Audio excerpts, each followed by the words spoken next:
વર્ષોથી હું વાત સાંભળું છું. તમે જોજો કે આપણે છેલ્લા 1.5 વર્ષથી આપણે દંગલના માધ્યમથી ચર્ચા કરીએ છીએ કે પોલીસ ભરતી આવશે, પણ ક્યારે એની કોઈ નિશ્ચિત જ નથી.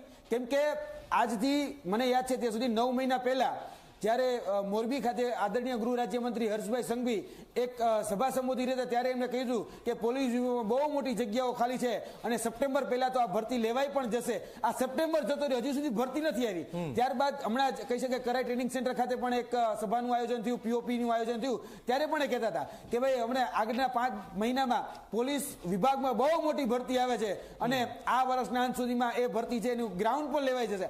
આ વર્ષ પૂરું થવા ડિસેમ્બર મહિનો ચાલુ છે, હજી સુધી નોટિફિકેશન આઉટ નથી થયું. એટલે આ જોવા જઈએ ને તો જે વર્તમાનમાં જે વહીવટ છે ને ખૂબ ખાડે ગયો છે અને એકેય જગ્યાએ ગૃહ રાજ્યમંત્રી હોય કે પછી આરોગ્ય મંત્રી હોય કે ગૌણ સેવાના ચેરમેન હોય, એ કોઈ જગ્યાએ પોતાના વચનનું કે પોતાના શબ્દનું કે મૂલ્ય જ નથી.